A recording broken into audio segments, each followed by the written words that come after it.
Let us see today's topic group 16, 17, 18 elements in which we see some physical properties and periodic trends. तर आपण आज बघणार आहे physical property and periodic trends.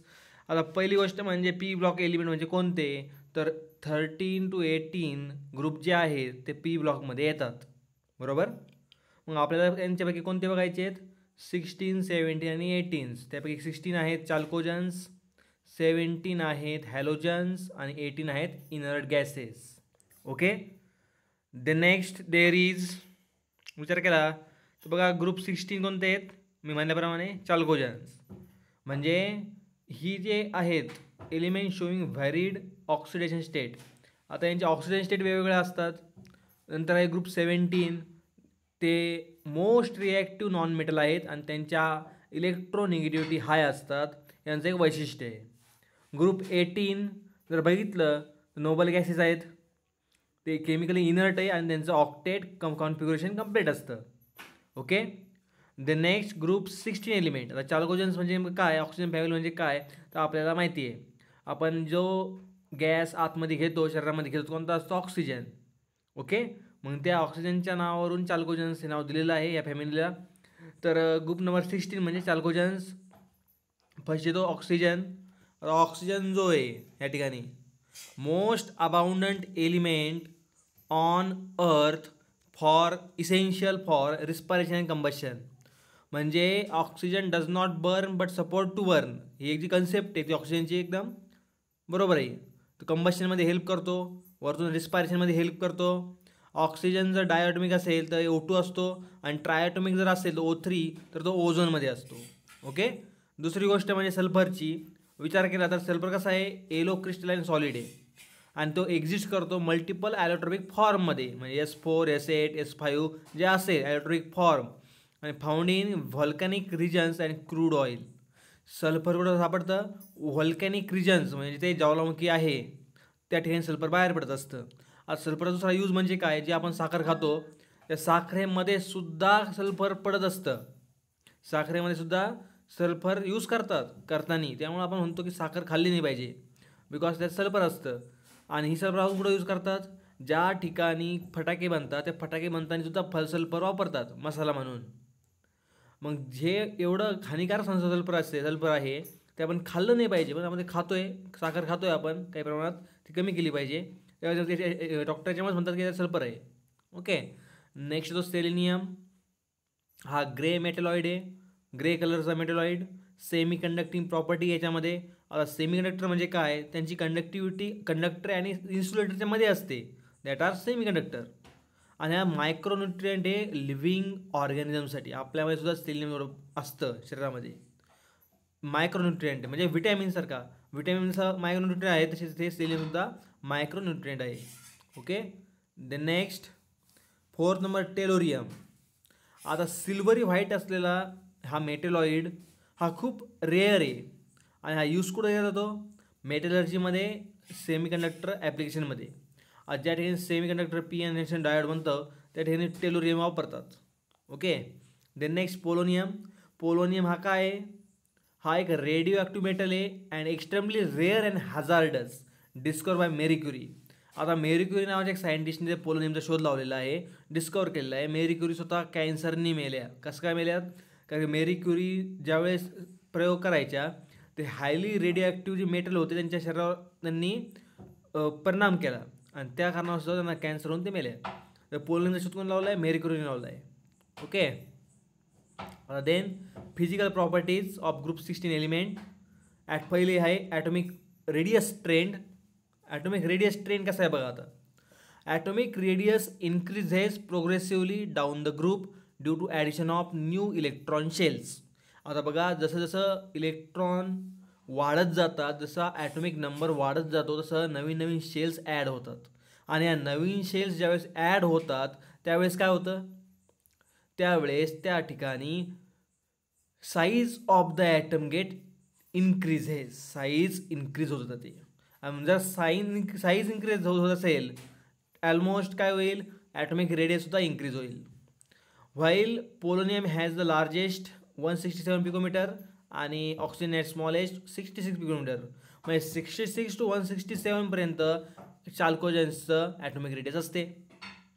The next this trend significantly influence reactivity pattern. हा reactivity पॅटर्नसुद्धा दाखवतो. The next electronegativity. आता electronegativity काय आहे ते बघा. Electronegativity decreases from oxygen to polonium on the Pauling scale. Okay.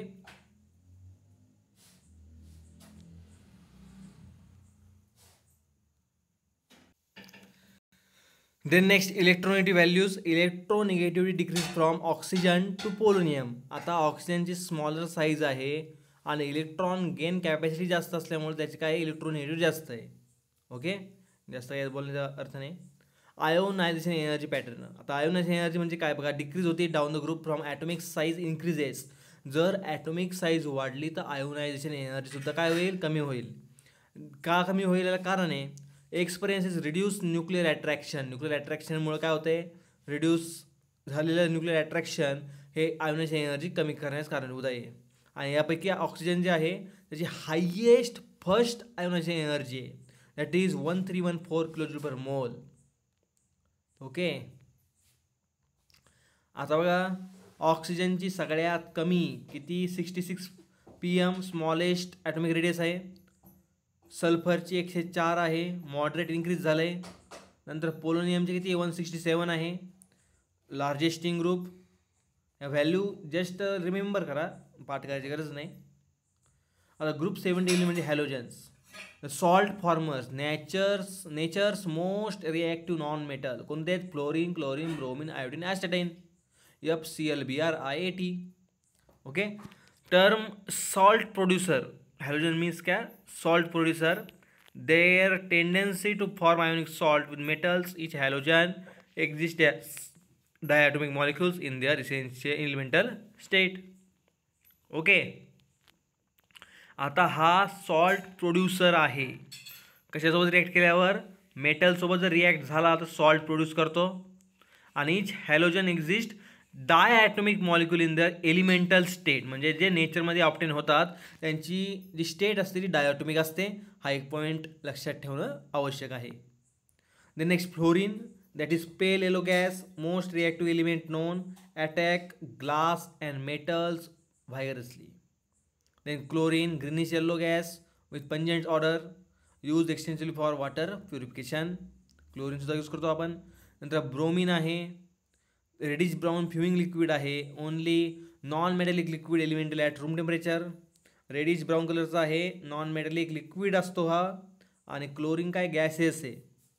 म्हणजे यांचं जे हे आहेत कलर आहेत तर फ्लोरीन येलो कलरचा, क्लोरीन ग्रीनिश येलो कलरचा, ब्रोमीन रेड कलरचा रेड ब्राऊन कलरचा आणि आयोडीन हा व्हायलेट कलरचा. एवढं कसं ठेवलं तरी चालेल. Then next physical properties. फ्लोरीनची फिजिकल प्रॉपर्टी बघितली आपण. स्टेट काय गॅस आहे, मेल्टिंग पॉईंट बॉइलिंग पॉईंट दिलेला आहे. ब्रोमीनचाही दिलेला आहे बघू शकता, कलरही दिलेला आहे. नंतर नेक्स्ट क्लोरीनचं मेल्टिंग पॉईंट दिला -101 डिग्री सेल्सिअस, बॉइलिंग पॉईंट दिला -34 डिग्री सेल्सिअस. स्टेट काय गॅसेसचे कलर दिलेला आहे. परत तेच दिलं आहे solid violet back colour iodine. Then next density variation. आता डेन्सिटी व्हेरिएशन आपल्या सिलेबसला नाही आहे त्यामुळे हा पार्ट आपण कॅन्सल करतो आहे. मेल्टिंग अँड बॉइलिंग पॉईंट आहे हा पार्ट आपल्याला बघायचा आहे. ओके. हा मेन पॉईंट आहे, इम्पॉर्टंट पॉईंट. आता both melting and boiling point increases down the group due to increasing molecular size stronger intermolecular forces. म्हणजे आता काय होतं आहे जर आपण वरतून खाली आलो फ्लोरीन टू ॲसिटन आलो तर त्यावेळेस काय होतं आहे त्याची साईज वाढते. साईज वाढल्यामुळे काय होतं स्टेट चेंज होत असते. आणि स्टेट चेंज झाल्यामुळं तर सॉलिड फॉर्म झाल्यामुळं किंवा लिक्विड फॉर्म झाल्यामुळं त्याला जो टेम्परेचर लागतं आहे बॉइलिंग पॉईंटसाठी किंवा मेल्ट होण्यासाठी किंवा बॉईल होण्यासाठी ते इन्क्रीज होतं आहे. ओके. आणि the transition form gaseous to liquid to solid at room temperature demonstrate the trend of ब्युटिफिलिटी. Okay. The next group 18 element noble gases. आता हे कशासाठी आहेत exceptionally stable and unreactive. Very unreactive आहे ते.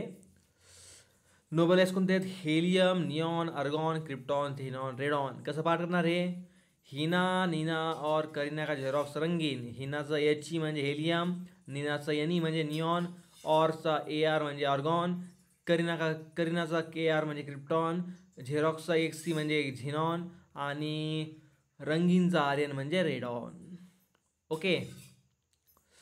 With complete valence electron configuration except helium with 1s2, these elemental exhibit in minimal tendency to gain or lose electron. Okay. यांचं complete octet आहे, ही सांगायची गोष्ट नाही, सोनामाचीच आहे.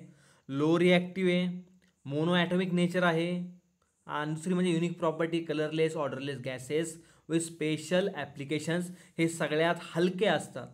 सगळ्यात हलका जर वायू कोणता असेल, हलका गॅस कोणता असेल तर तो हेलियम आहे, आणि तो बिलॉंग करतो या इनर्ट गॅसेसमध्ये.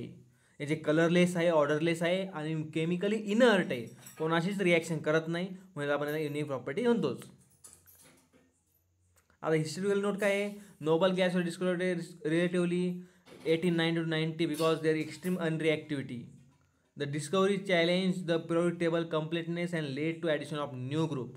म्हणजे बघा, अर्ली काळामध्ये झाले, आताच्या काळामध्ये झालं आहे, 1890 ते 1900मध्ये रिलेटिव्हली लेट झालं आहे. म्हणजे जसं ऑक्सिजन, सल्फर, क्लोरीन काय असेल ते असेल, त्यांच्या डिस्कवरी झाल्यात त्या कशा झाल्या होत्या, त्या डिस्कवरीज एवढ्या लवकर झाल्या होत्या, 1600-1700 झाल्या होत्या. पण याची डिस्कवरी जी आहे ते 1890 ते 1900मध्ये.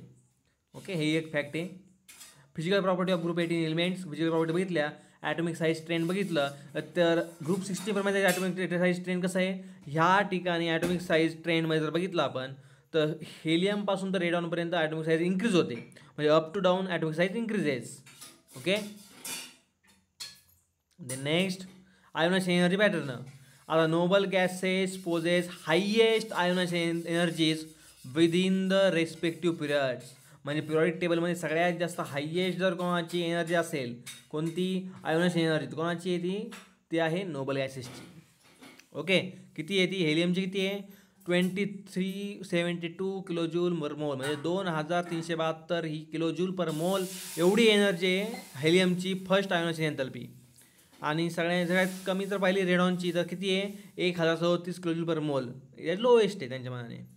आता हेलियम काय आहे, highest energy 2372, that is 2372 kilojoule per मोल.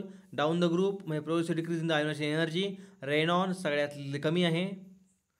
Computer periodic table across this आता हे कंपेरेटिव्ह ॲनालिसिस आहे. याच्यामध्ये विचार केला आपण, ॲटॉमिक रेडियस कशी होती, इन्क्रीज होती down the group 16 to 17 to 18, increase nuclear charges without addition of shielding. म्हणजे ॲटॉमिक रेडियस काय होते, इन्क्रीज होते. आयोनायझेशन एनर्जी काय होते, ती पण काय होते, ionization energy that is decreases also. The electronegativity decreases, metallic character increases. Well known point, हा पॉईंट राहिला होता बघायचा, हा पॉईंट बघूयात. Metallic character. आता बघा, ग्रुप 16 असेल, ग्रुप 17 असेल, ग्रुप 18 असेल, जर आपण वरतून खाली आलो, down the from upper side to down side, there is first is non metal, then metalloid, then metal. म्हणजेच काय, मेटॅलिक कॅरेक्टर इन्क्रीज झाले.